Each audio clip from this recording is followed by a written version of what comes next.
Bonjour à tous, content de vous retrouver aujourd'hui pour une nouvelle randonnée, un nouveau circuit de randonnée sur le massif vosgien. Je vous en ai parlé souvent du Grand Ballon, je vous l'ai montré de loin, souvent sur des autres parcours. Et bien aujourd'hui c'est l'occasion d'aller le voir vraiment de près. Je vous invite donc à me suivre, je suis actuellement juste au pied de la station du Markstein. Et je vous propose de vous emmener découvrir le lac de la Lauche, le lac du Ballon et puis le Grand Ballon, en espérant que la vue soit dégagée aujourd'hui.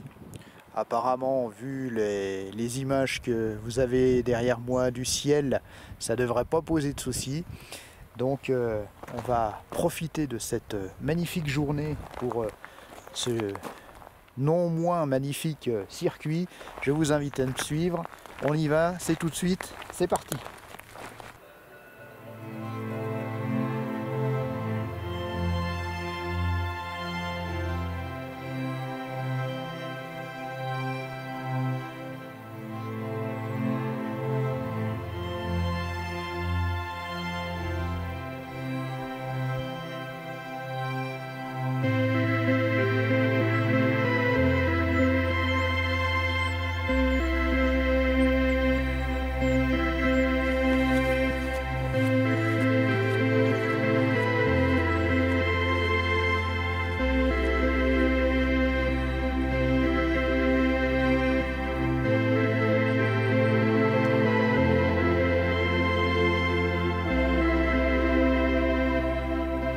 Voilà une première vue de l'objectif du jour, le Grand Ballon, avec son dôme radar,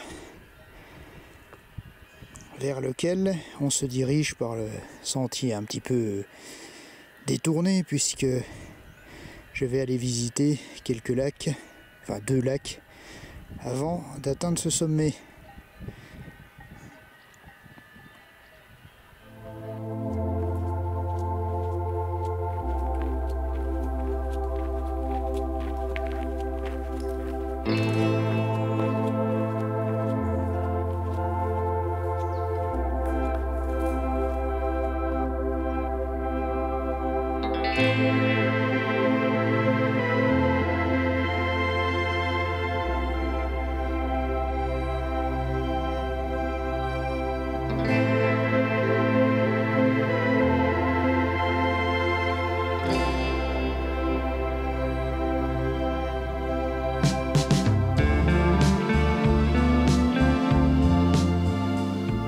Allez, je quitte pour un petit instant ces paysages de chaume pour prendre le chemin qui va m'amener à travers bois au lac de la Lauche.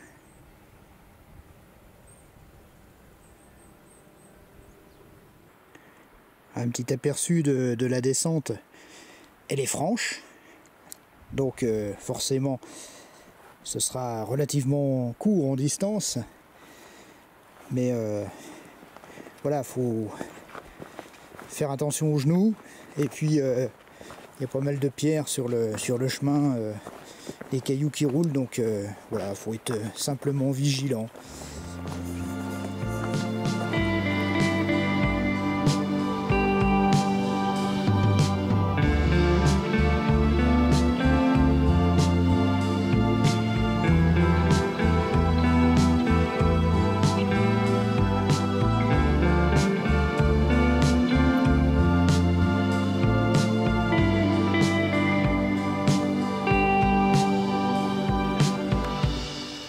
Voilà, j'ai trouvé un petit coin tranquille au bord de l'eau pour vous parler du lac de la Lauche.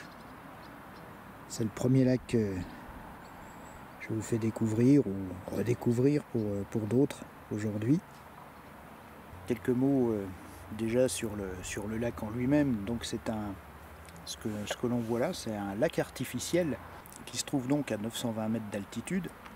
Mais c'est un lac en fait qui a eu presque 2 vies, puisque comme beaucoup de lacs ici, comme beaucoup d'étendues d'eau, il est d'origine glaciaire, donc ça remonte à 12 000 ans, la dernière glaciation dans le massif des Vosges. Et puis le lac qui était issu de cette fonte des glaciers, petit à petit a été colonisé par la tourbière et puis s'est transformé en marécage et a donc disparu au fur et à mesure du temps. Et le lac que l'on a aujourd'hui, en fait, c'est un lac totalement artificiel qui est né donc de la volonté des autorités allemandes au XIXe siècle pour alimenter les industries de la vallée en eau, en puissance hydraulique. Et c'est donc un barrage qui a été édifié entre 1889 et 1894. Alors la superficie de ce lac est de 11 hectares. Le barrage en lui-même fait 250 mètres de long et 28 mètres de haut. Il est large de 17 mètres à la base et 4 mètres au sommet.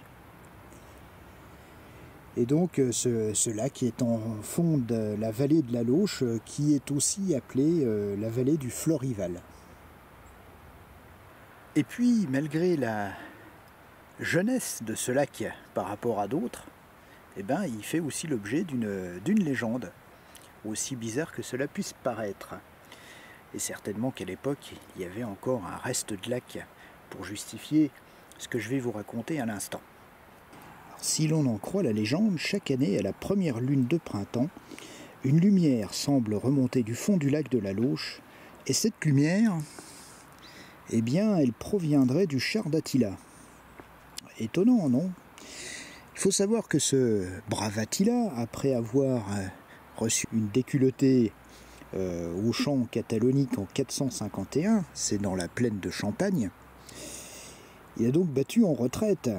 Et dans cette retraite, il est passé par ici, et il aurait abandonné au fond de ce lac un magnifique char en or, tapissé de têtes de mort et tiré par des bœufs gris de Hongrie. C'est pas évident à dire, ça. Poursuivis, les troupes Huns auraient plongé le char dans les eaux du lac, pensant le récupérer plus tard. Il n'en fut rien. Les Huns disparurent du territoire aussi vite qu'ils l'avaient envahi, sans laisser de traces, sauf ce char qui resta dans l'eau. La légende voulait qu'une seule fratrie de 7 garçons, ce qui n'est pas évident à trouver, pouvait le récupérer, à condition toutefois de ne pas échanger une seule parole. On raconte qu'au XVIIIe siècle, une fratrie de Lintal, un petit village de montagne près du Grand Ballon, y était presque parvenue lorsque le plus jeune s'écroula sous l'effort en murmurant « J'en peux plus ». Les 7 frères disparurent aussitôt au fond du lac où ils seraient encore. Quant au chariot, avis aux amateurs et à ceux qui peuvent se déplacer à la première lune de printemps. Voilà, j'espère que cette petite histoire... Oups là, il y a du contre-jour. Voilà, j'espère que cette petite histoire vous aura plu. Maintenant, je vais continuer mon circuit et me diriger vers le lac du Ballon.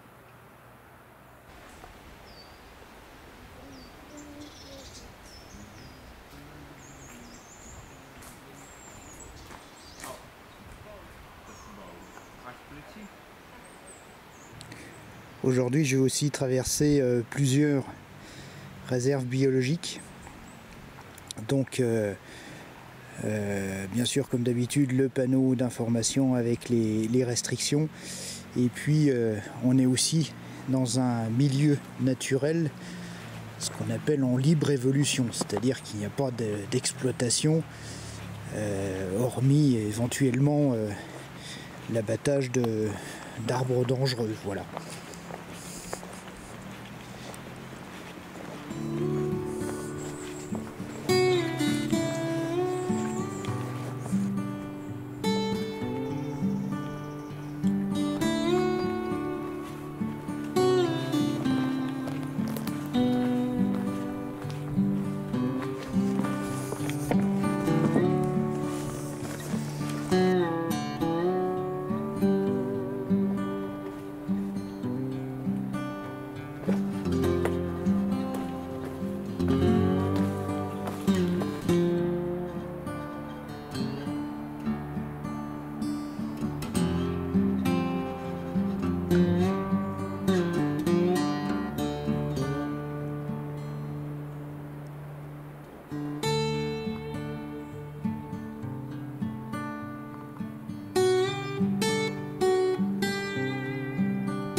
Depuis la sortie de la réserve biologique, donc je continue mon chemin vers le lac du Ballon et je suis sur un sentier forestier, voilà, entouré de bois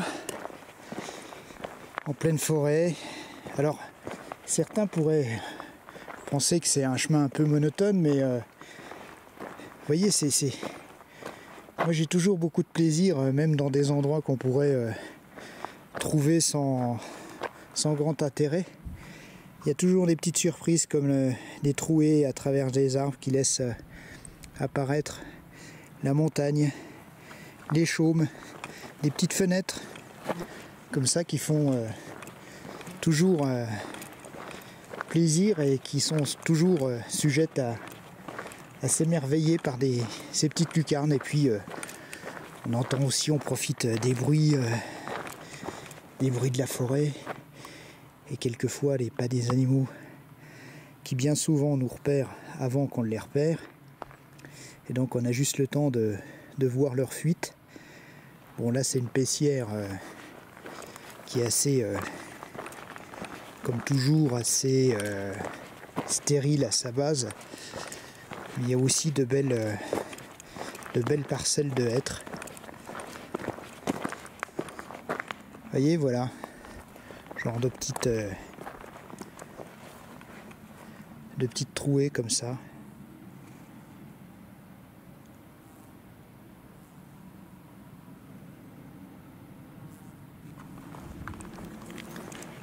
Enfin, tout ça pour dire qu'il y a toujours l'occasion de se faire plaisir, quel que soit le type de chemin. Et bien ça y est, j'arrive sur les bords du lac du Ballon.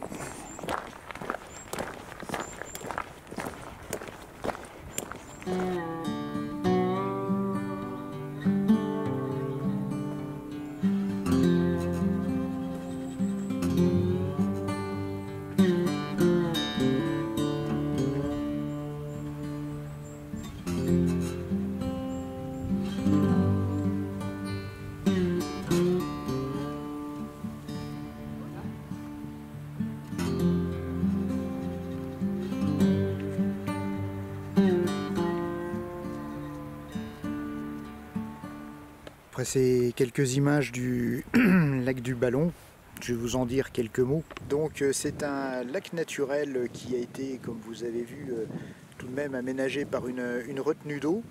Il se situe à 986 mètres d'altitude. Les premiers aménagements qui ont été faits sur ce lac datent de 1699 et ont été faits par Vauban. Alors tout simplement pour créer une réserve d'eau destinée à alimenter le canal qui avait été créé pour la construction de la ville de Neuf-Brisach, de la ville fortifiée et des fortifications de Neuf-Brisach. Et donc les matériaux étaient amenés par péniche, par barge. Et donc pour alimenter ce canal en eau, on avait créé ce barrage ici, pour réguler le niveau de l'eau. Et puis évidemment au 19e ça a été repris, modernisé comme pour les autres lacs du secteur pour alimenter donc les industries des vallées alsaciennes en énergie hydraulique. Et puis comme son frère de la Lauche, ce lac a aussi une petite histoire puisque à l'époque de Vauban, lors des travaux de construction du premier barrage, on raconte qu'il y a eu un accident, qu'un carrosse serait tombé dans l'eau et ses passagers se seraient noyés. Et depuis, on raconte que certaines nuits de pleine lune, un carrosse d'or reposant au fond du lac revient à la surface. Voilà.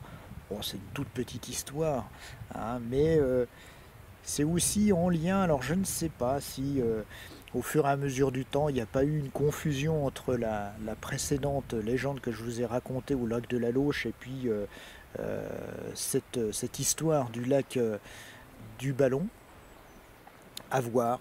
Mais enfin, chaque lieu a ses petits mystères et celui-ci en fait partie.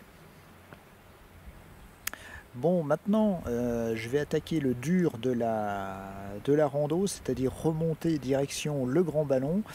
L'image que je vous ai montrée tout à l'heure, la perspective, montre un petit peu le dénivelé qui me reste à accomplir. Comme ça se trouve sous le couvert forestier, ça devrait être assez agréable et je ne devrais pas trop subir la chaleur de cette journée.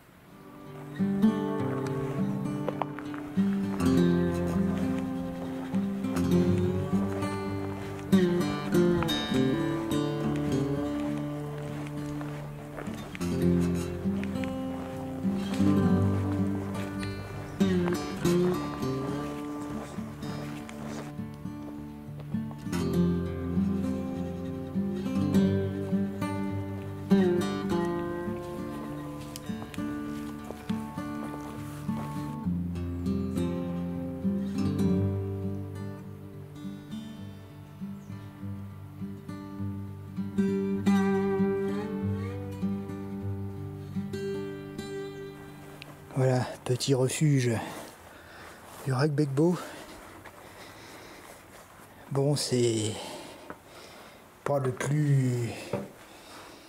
le mieux équipé du massif, mais enfin il a l'avantage d'être là. Il y a pas de, il y a des fenêtres, mais il n'y a pas de vitres. Donc pour faire un petit abri en cas de mauvais temps et s'abriter du vent, c'est impeccable.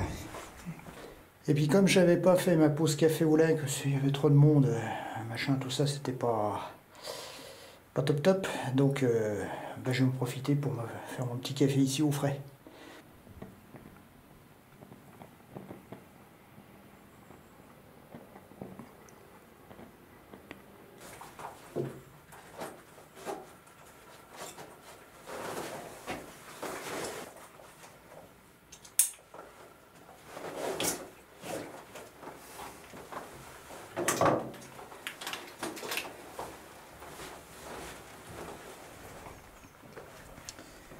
Allez, c'est reparti.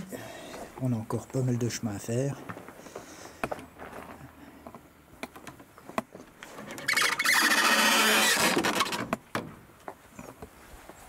Hop, voilà.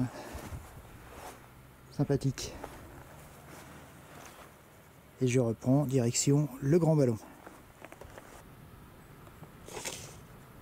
Voilà, l'objectif commence à être plus proche. Bon, y a le zoom aussi qui aide, mais je suis plus très loin. Alors juste un petit mot, je profite du calme ici pour vous donner un petit mot sur ce dôme qui domine le Grand Ballon, ou Ballon de Guebwiller, qui lui se trouve à 1424 mètres d'altitude. Et donc cette sphère, cette boule, ce n'est pas un observatoire astronomique, c'est un radar de navigation de l'aviation civile qui a été installé en 97 et inauguré en 98. Voilà, donc c'est tout récent, enfin du moins c'est pas vieux. Et l'architecture, on le verra de plus près, mais l'architecture est assez contemporaine. Et c'est signé par Claude Vasconi. Comme ça, vous saurez tout avant d'y être, et ça m'évite de trouver des coins à l'abri du vent et des brouhahs ambiants pour vous faire un petit point descriptif. Allez, je poursuis.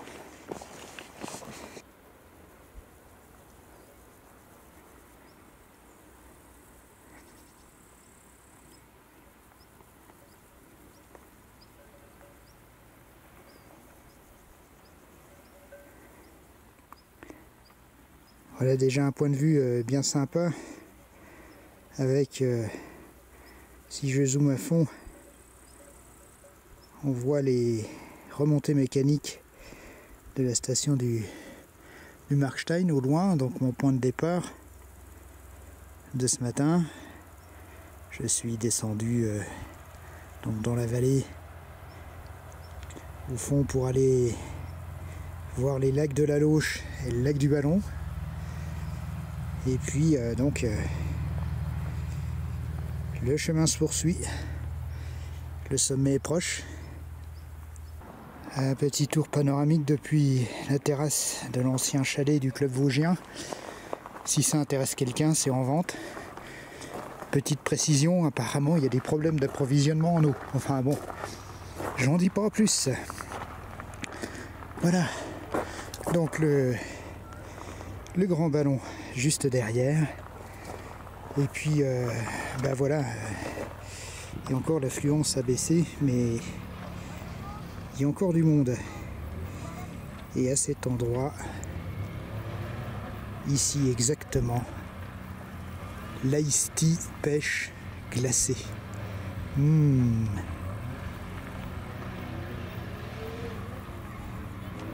Bon, on n'est pas là que pour le parler bistrot. Donc voici une petite vue.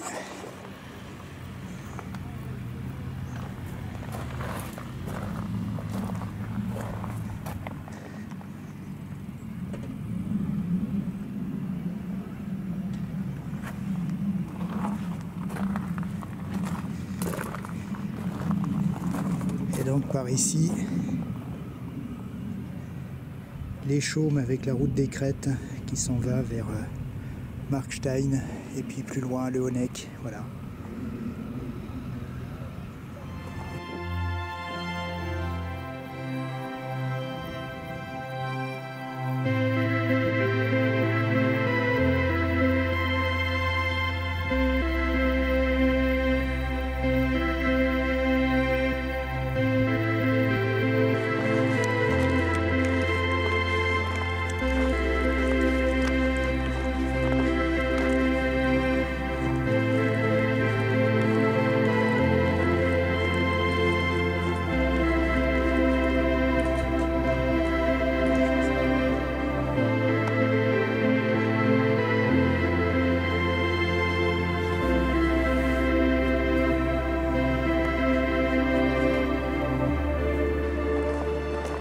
C'est dommage, l'escalier à la terrasse panoramique est fermé.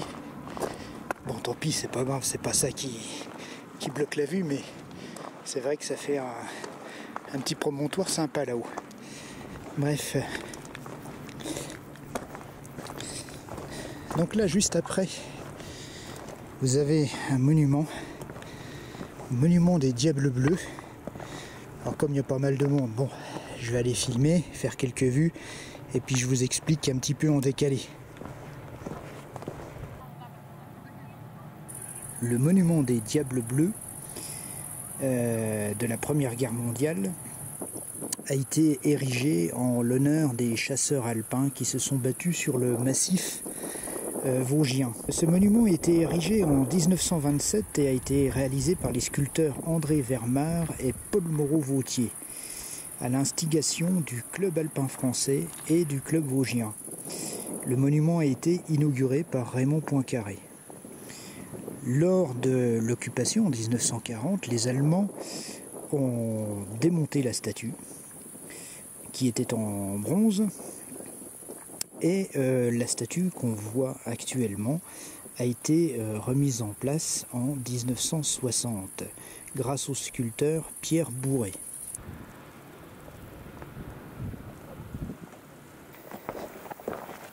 Je retourne donc au col du Hag en empruntant le GR5, et puis c'est ce même GR5 qui va me ramener jusqu'au Markstein. Là j'ai bien fait de ne pas prendre l'option là pour monter au grand ballon parce que c'est en plein soleil. Par où je suis passé, ça avait au moins l'avantage d'être plus à l'ombre et donc plus au frais.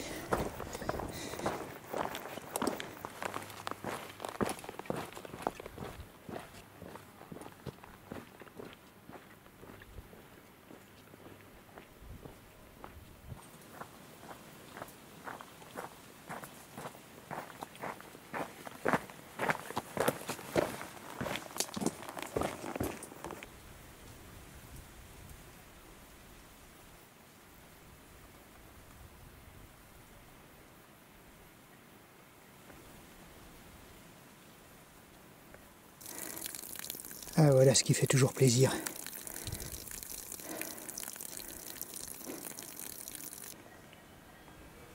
Après la source fraîche, la forêt rafraîchissante.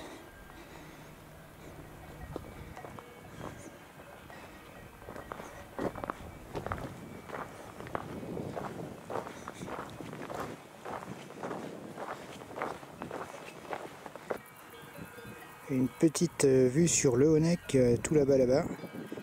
Alors il est facilement reconnaissable, même de loin, avec sa petite auberge au sommet.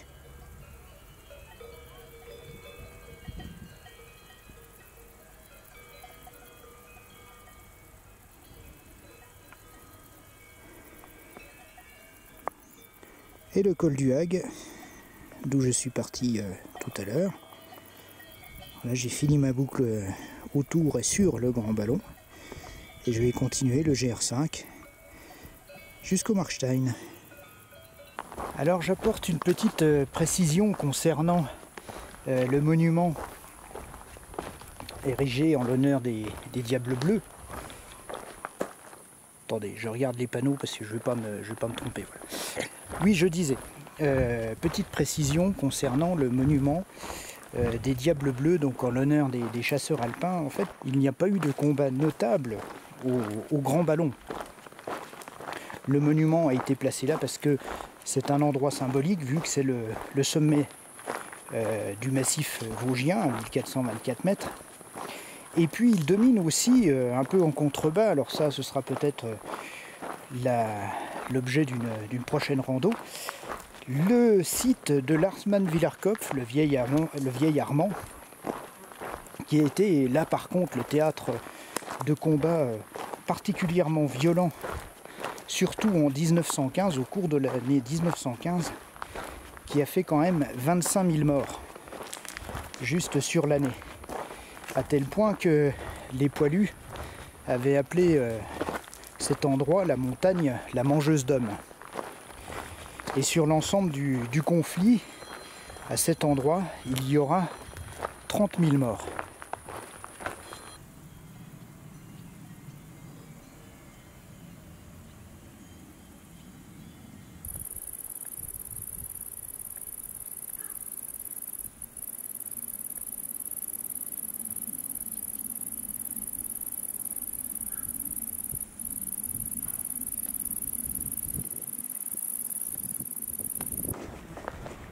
Allez, je vous emmène dans un petit refuge tout près du chemin, mais un petit peu caché. Mignon tout plein. Le capitaine Issel.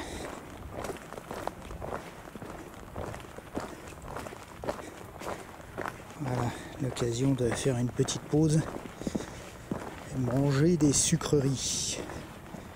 Alors,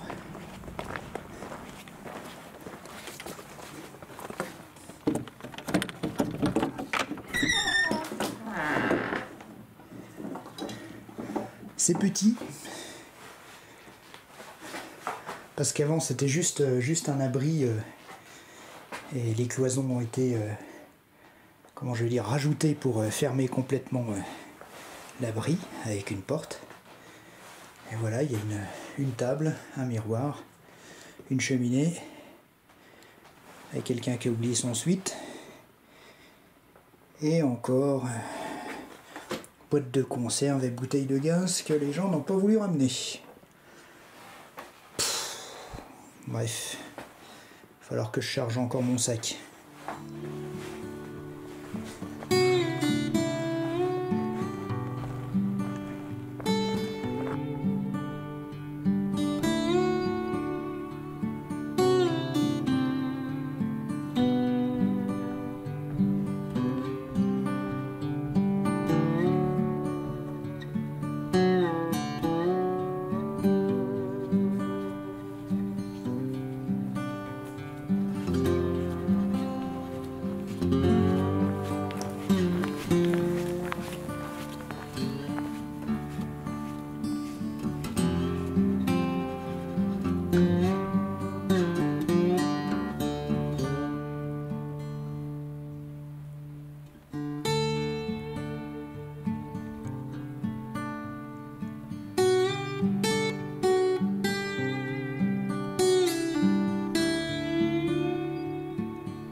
Maintenant je vais sortir de la hêtraie et puis je vais longer la route des Crêtes, toujours par le GR5 évidemment, mais ce qu'on gagne en visibilité, en point de vue, on le perd un peu en quiétude parce que au bord de la route, fin août, il y a quand même encore pas mal de passages. Mais bon, c'est quand même agréable et vachement chouette.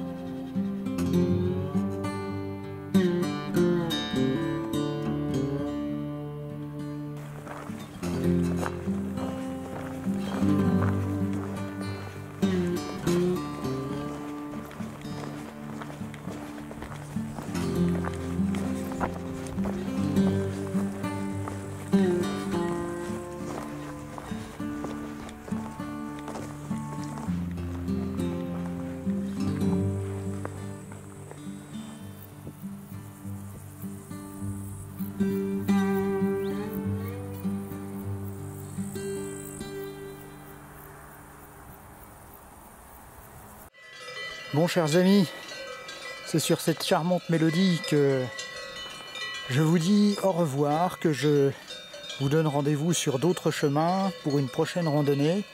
J'espère que celle-ci vous a plu. Il me reste à vous souhaiter de prendre aussi beaucoup de plaisir et de profiter de la nature, bien entendu avec tout le respect qu'elle mérite, et puis de vous dire à bientôt. Et une fois encore, merci de m'avoir suivi jusqu'à la fin.